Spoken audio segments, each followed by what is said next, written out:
C'est un des grands chantiers que l'exécutif veut mettre en œuvre et il concerne tout le monde, la réforme de la formation professionnelle. L'objectif, c'est de déposer une loi au printemps 2018. Les concertations doivent démarrer à la rentrée, en même temps que celle d'une autre grande réforme, à savoir celle de l'assurance chômage. Les deux sujets d'ailleurs sont liés. On pourrait même dire les trois sujets, puisqu'il y aura l'apprentissage avec, puisqu'ils touchent à la sécurisation des parcours professionnels. Alors avant de rentrer dans le détail de ce que nous promet Emmanuel Macron, juste un petit point sur les chiffres. Aujourd'hui, la formation professionnelle, ce sont environ 32 milliards d'euros qui sont dépensés par an. Mais la part qui pose question n'est que de 7 milliards, c'est la somme que les entreprises versent et qui est gérée par les partenaires sociaux. Alors on a vu les chiffres, intéressons-nous maintenant au fonctionnement. De l'avis général, le système de la formation professionnelle en France reste très complexe. En gros, il est géré par les régions, l'État et les partenaires sociaux, patrons et syndicats, sans compter une multitude d'autres acteurs au niveau des territoires. Tout cela reste complexe et pourtant tout a été simplifié en 2014. On est passé pour les entreprises d'une obligation de dépenser fiscale à une obligation de former. Avant, les entreprises devaient consacrer 1,6% de leur masse salariale à la formation professionnelle. Aujourd'hui, elles ne payent plus que 1%, mais ce 1% leur échappe presque totalement puisque c'est de l'argent qui est mutualisé, qui sert aux demandeurs d'emploi ou aux TPE. Et cet argent, il passe via ce qu'on appelle les OPCA, qui sont des organismes paritaires collecteurs agréés, donc les partenaires sociaux.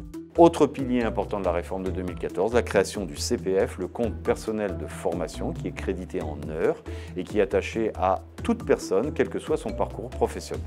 Maintenant, qu'est-ce que promet Emmanuel Macron? Alors pendant la campagne, Emmanuel Macron, il a eu des mots très sévères sur la formation professionnelle. Il l'a jugée inefficace, trop complexe, inégalitaire et opaque.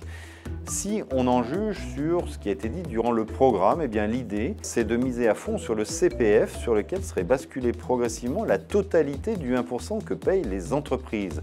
Et les salariés ou les demandeurs d'emploi seraient libres de choisir les formations qu'ils souhaitent et de s'adresser aux organismes de formation qu'ils auraient choisis.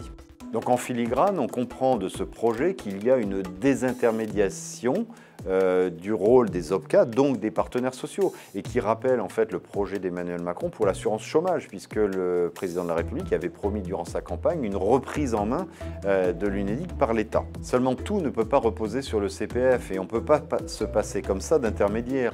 Les partenaires sociaux ont raison de défendre leur rôle parce qu'il y a énormément d'entreprises et de petites entreprises en France qui n'ont pas les compétences, les moyens, le temps, une DRH pour simplifier, pour bâtir des plans de formation. Et là, le rôle des OPCA est très utile. Du côté des demandeurs d'emploi, quand il a fallu lancer le plan 500 000 formations supplémentaires l'année dernière, eh bien l'État s'est retourné aussi, les régions sont retournées vers les partenaires sociaux.